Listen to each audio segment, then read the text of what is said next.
Hotel industry आणि air conditioning industry या दोन सेक्टरबद्दल बोलतो आहे. हा सेक्टर आहे एअर कंडिशनिंग सेक्टर. आता इंडियामध्ये जसं क्लायमेट चेंज होतं आहे की दरवर्षी 1 डिग्री किंवा 2 डिग्री वरती जातं आहे क्लायमेट. आता इंडियामध्ये सुद्धा रिटर्न ऑन ॲसेट हा खूप की पॅरामीटर आहे. हा कोणी बघत नाही. नॉर्मली लोक रिटर्न ऑन कॅपिटल बघतात किंवा रिटर्न ऑन इक्विटी बघतात.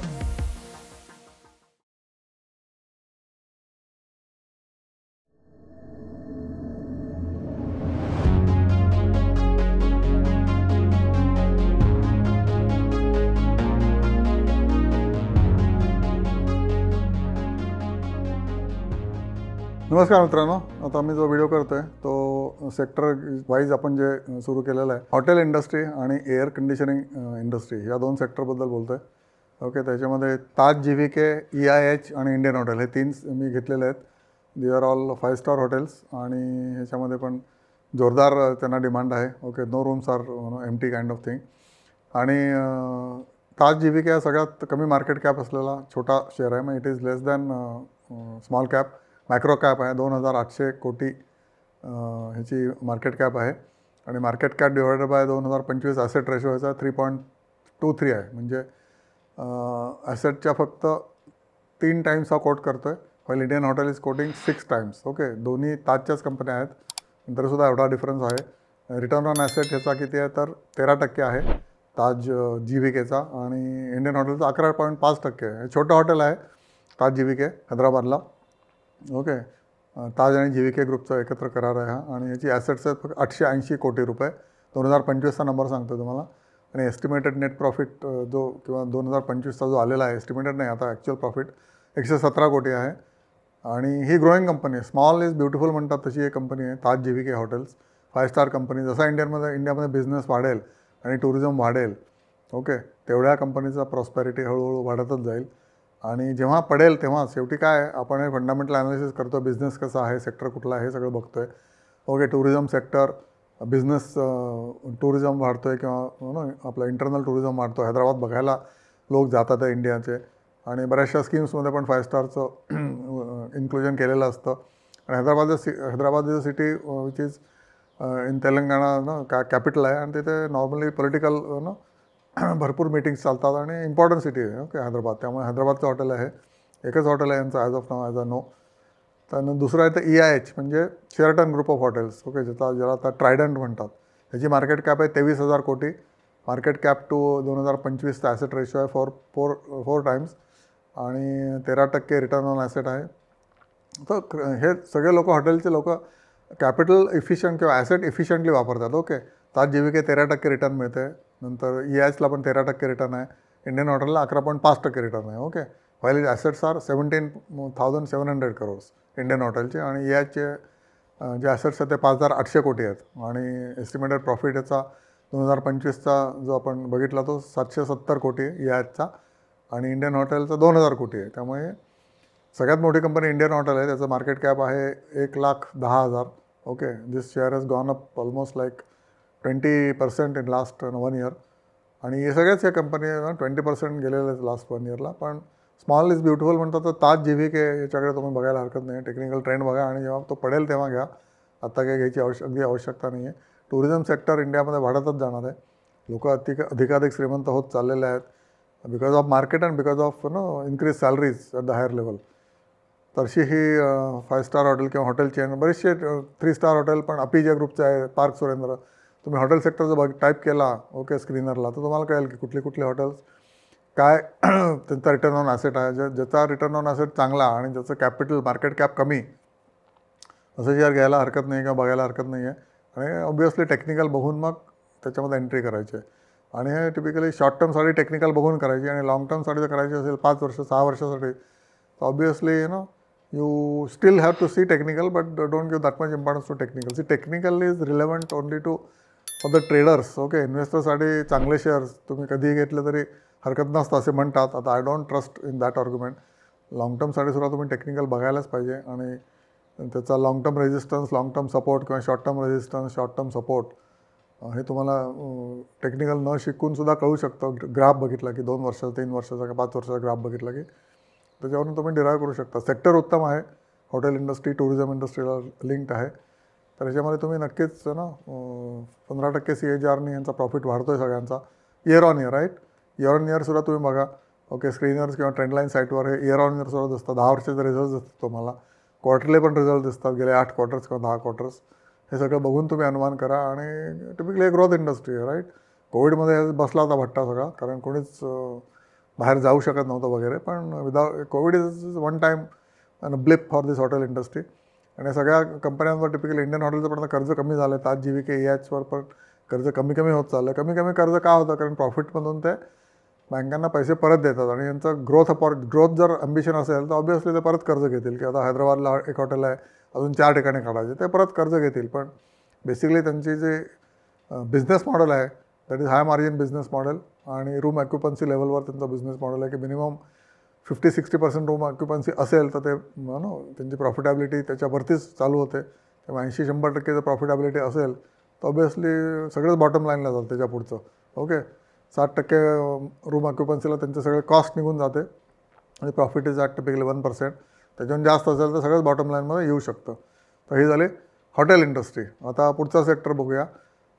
हा सेक्टर आहे Whirlpool, Hitachi, Johnson, symphony, Voltas आणि ब्लू स्टार. कुठला सेक्टर आहे ओळखा बघू. हा सेक्टर आहे एअर कंडिशनिंग सेक्टर. आता इंडियामध्ये जसं क्लायमेट चेंज होतं आहे की दरवर्षी 1 डिग्री किंवा 2 डिग्रीवरती जातं आहे क्लायमेट. आता इंडियामध्ये सुद्धा 55 डिग्री सेंटीग्रेड काही प्रांतात टेम्परेचर गेलेलं आहे. अनबिलिव्हेबल नाही, काही दुबई नाही, पण तरी भारतात सुद्धा हे गेलेलं आहे टेम्परेचर. 45 नाही, 55 डिग्री सेंटीग्रेड. त्यामुळे एअर कंडिशनिंग सेक्टर हा इयर ऑन इयर चांगला करतो. क्वार्टर अँड क्वार्टर जेव्हा त्यांचे उन्हाळ्याच्या आधी म्हणजे टिपिकली जानेवारी टू मार्च हा क्वार्टर उत्तम असतो. आणि मार्च ते जून हा पण क्वार्टर उत्तम असतो. कारण या काळात लोक नवीन AC खरेदी करतात. आणि उरलेल्या थंडीमध्ये कोणी AC घेत नाही.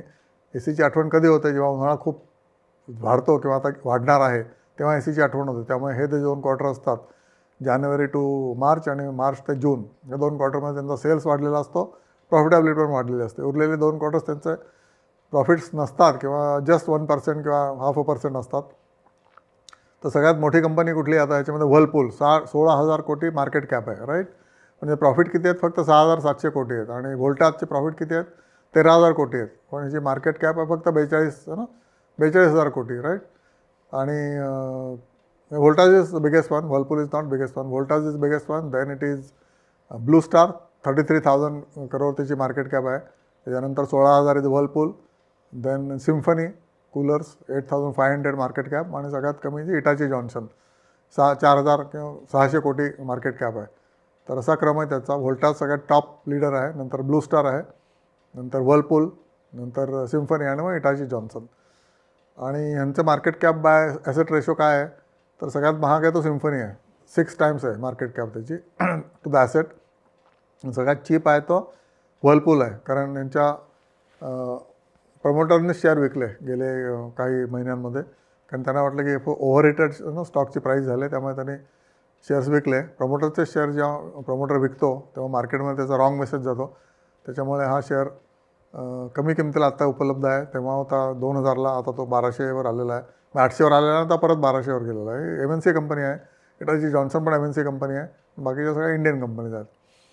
ओके, ह्याचं प्रॉफिटॅबिलिटी सांगतो. सगळ्यात जास्त प्रॉफिट व्होल्टाजचा आहे 834 करोड. त्याच्यानंतर ब्लू स्टार आहे 591 करोड इन अ इयर, 2025चे नंबर्स.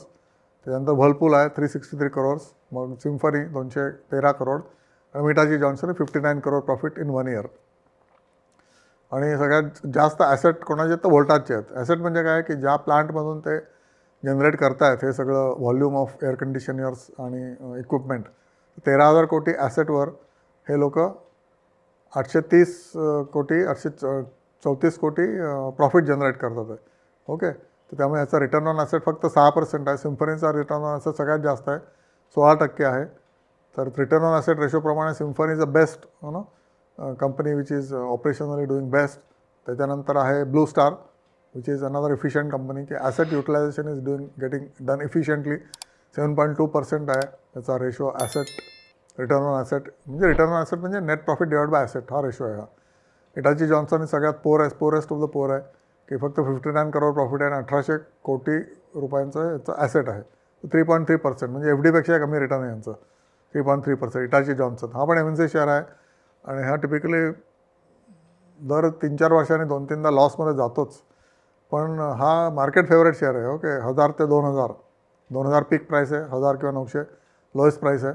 MNC कंपन्यांवर सरकारचा नाही आपला विश्वास असल्यामुळे हे शेअर्स वरच्या भावाला टिकून असतात. वर्लपूलसुद्धा. आणि सध्या ब्लू स्टार हा शेअर पडीक शेअर दिसतो आहे, 1600 रुपयाला आला आहे फ्रॉम 2000. आणि ते return on capital FD type आहे, 7.2%. व्होल्टासला पण मार्केट लीडर असल्यामुळे, म्हणजे सेल्स लीडर असल्यामुळे 6.4% जरी रिटर्न ऑन ॲसेट असलं तरीसुद्धा शेअरला डिमांड आहे, कारण पडलेला शेअर आहे 1200 रुपयाला. शेवटी काय आहे, पडलेला शेअर की जो रिटर्न ऑन ॲसेट रिजनेबल असेल, 6.4% is not reasonable but low, आणि इट कॅन गो फर्दर. यावर्षी उन्हाळा विशेष पडला नाही 2025ला नॉर्थमध्ये, त्याच्यामुळे AC ची खपत विशेष झाली नाही. महाराष्ट्रामध्ये तर यावेळेला उन्हाळा खूपच कमी होता, त्यामुळे पण याच्या AC ची खपत खूप कमी झाली. आणि असा AC सेक्टरची थेअरी आहे आणि प्रवास आहे त्यांचा. या सगळ्या जुन्या कंपन्या आहेत, गेले 20-20, 30-30 वर्ष या कंपन्या किंवा 40-40, 50-50 वर्ष या कंपन्या आहेत भारतामध्ये. आणि या लीडर कंपन्या आहेत, बाकीच्या पण कंपन्या असतील, पण त्याचं आपण डिस्कशन करत नाही आहे. आणि हा सीझनल सेक्टर आहे, राईट. त्यामुळे सेल वाढला ह्याचा, तुम्हाला सांगितलं तसं जानेवारी टू जूनपर्यंत, तेव्हा याची प्रॉफिटेबिलिटी वाढते depending on number of pieces sold. कारण प्रॉफिट पुढच्या 3 महिन्यांनी दिसणारच असतो, कारण कोणी काही लॉसमध्ये विकत नाही. It is at the some profit percentage, may be 4 to 5%. खूप हायली कॉम्पिटेटिव्ह इंडस्ट्री आहे ही. त्यामुळे ह्याच्यामध्ये मार्जिन तुम्हाला 10-15% अजिबात मिळणार नाही. 4-4.5% प्रॉफिटवर या सगळ्या कंपन्या काम करतात. तुम्ही साईटला जाऊन बघू शकता. गो टू स्क्रीनर साईटवर ट्रेंड लाईन, तिथे व्होल्टास टाका आणि पिअर्स बघा. पिअर्समध्ये या सगळे शेअर्स तुम्हाला दिसतील आणि प्रॉफिट पर्सेंटेज पण त्यांचं दिसेल प्रत्येकाचं.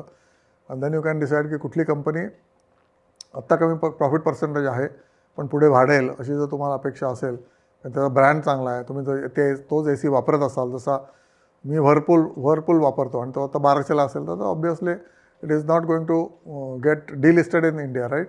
डिलिस्ट झाली तरी सेबीच्या फॉर्म्युलाप्रमाणे तुम्हाला ते शेअर त्यांना विकत घ्यावे लागतात. त्यामुळे तुम्हाला चांगला परतावा मिळू शकतो. तर परत 1000 रुपयाला आला तर घ्यायला हरकत नाही आहे. कोणी जर समजा व्होल्टास वापरत असेल, त्यांना त्या प्रॉडक्टचा एक्सपिरियन्स चांगला असेल, ब्लू स्टारचा एक्सपिरियन्स चांगला असेल, obviously you can think of buying this shares. आणि ह्याच्यामध्ये सीझनल बिझनेस आहे, त्यामुळे सीझनप्रमाणेच त्याची ट्रेंड लाईन पण, म्हणजे त्याचा जो भाव असतो तो खालीवर होत असतो. आणि जेव्हा पडीक असतो तो शेअर, तेव्हा ऑफ सीझन असतो म्हणून तो पडीक असतो, तेव्हा घ्यायला हरकत नाही. आणि ऑब्वियसली तुम्हाला 1 ते 1.5 वर्ष वाट बघायला लागते. लगेच काहीच तुम्हाला परतावा मिळत नाही कुठल्याच शेअरमध्ये. परतावा लगेच मिळाला तर त्याला म्हणतात टिप बेस बाईंग, आणि त्याच्यामध्ये तुमचे पैसे जाऊ पण शकतात, मिळू पण शकतात. पण तो सट्टा झाला किंवा गॅमलिंग झालं, तर आपल्याला काही गॅमलिंग करायचं नाही आहे. आपल्याला slow and steady wins the race, ही जी आपली गोल्डन म्हण आहे, त्याच्याप्रमाणे काम करायचं. Slow and study. स्लो म्हणजे किती, FDपेक्षा जास्त 10 ते 15%, that is slow. Okay, slow म्हणजे अगदीच काय 2%, 3% नाही आहे. आणि स्टडी म्हणजे yes, you will not lose the money, that is steadiness of buying and selling at the profit. आणि हा सेक्टर कसा लागणारा सेक्टर आहे. As the world temperature is going up, ACचा बिझनेस तर कधी कमी नाही होणार, राईट. आणि ह्याच्यामध्ये त्यांनी आता हीटर पण टाकलेले आहेत, त्यामुळे जर थंडी जास्त झाली तरीसुद्धा आपण व्होल्टासचे इक्विपमेंट वापरू शकतो. तसे हे ज्या कंपन्या आहेत, ज्या इनोव्हेटिव्ह कंपन्या आहेत, त्यांना जास्तीत जास्त मार्केट मिळत राहतं. आणि obviously their sales will grow over a period of time. यांचं सेल्स CAGR तुम्ही बघा. ओके, सेल्स कसे वाढतात आहेत त्याचा पण आपण व्हिडिओ करूया नंतर. सेक्टर वाईज सेल्स कसे वाढतात आहेत, प्रॉफिट कसे वाढतात आहेत. पण आता मी जे तुम्हाला सांगितलं ते रिटर्न ऑन ॲसेटच्या दृष्टीने सांगितलं. हॉटेलचं सांगितलं की सगळ्यात जास्त रिटर्न ऑन ॲसेट ताज जीविकेचं आहे, की प्रोडक्टिव्हली ते ॲसेट्स यूज करतात. नंतर EIH लिमिटेड आहे, आणि सगळ्यात शेवटी इंडियन हॉटेल 11%, 11.5%. 2025ची स्टोरी आहे ही. नंतर AC मध्ये 16%, सिम्फनीचं सगळ्यात जास्त रिटर्न ऑन ॲसेट आहे. नंतर आहे ते ब्लू स्टारचं आहे 7.2%, नंतर व्होल्टास, त्यानंतर वर्लपूल, आणि नंतर सगळ्यात शेवटी Hitachi Johnson. Okay, return on asset हा खूप की पॅरामीटर आहे. हा कोणी बघत नाही. नॉर्मली लोक रिटर्न ऑन कॅपिटल बघतात किंवा रिटर्न ऑन इक्विटी बघतात. तर रिटर्न ऑन ॲसेट म्हणजे efficient use of assets, that is what I imply from this. आणि रिटर्न ऑन ॲसेट जे चांगलं मिळवत आहेत, obviously they are doing business and using all assets to the best of his ability, sweating it out. आणि त्यामुळे त्यांना पुढे चांगले दिवस यायची शक्यता आहे. ओके, हा जर तुम्हाला व्हिडिओ आवडला असेल तर नक्की लाईक करा, सबस्क्राईब करा आणि फॉरवर्ड करा. ओके, आणि सीझनल बिझनेस म्हणजे काय तुम्हाला सांगितलं. असे बरेच सीझनल बिझनेस असतात. Fertilizer business also one of them. तर पुढच्या भागात बघू फर्टिलायझरचा सीझनल बिझनेस कसा असतो. आणि असे सीझनल सेक्टर्स बरेच आहेत, त्याच्याबद्दल आपण डिस्कशन करणार आहोत. आणि त्या सीझनल बिझनेसप्रमाणे त्याचे शेअर प्राईस पण डाऊन किंवा अप असतात. डाऊन जेव्हा असतात तेव्हा सीझन नसतो म्हणून ते डाऊन असतात, तेव्हा घ्यायचे, वाढ बघायची 1 वर्ष आणि विकून टाकायचे, right. That is what is trading and earning more than FD interest. तुमच्या फायनान्शियल एक्सपर्टला विचारा आणि नंतरच ॲक्शन घ्या. आणि हे एज्युकेशनसाठी आहे. सिजनल बिझनेस तुम्हाला सांगतोय, रिटर्न ऑन ॲसेट सांगतोय. ओके, हे सगळं तुम्ही अंडरस्टँड करा, सिंक करा, डायजेस्ट करा आणि तुम्ही नक्कीच सक्सेस व्हाल. अभ्यास केल्यानंतर कुठेही सक्सेस नाही असं होऊच शकत नाही. आता एसीचा काही ETF नाही आहे किंवा हॉटेलचा पण ETF नाही आहे, पण पुढे मागे निघेल तो. त्याने काय इन्व्हेस्ट इन ETF, राईट. दुसऱ्या सगळ्या सेक्टर्सचा ETF आहे. Thank you so much.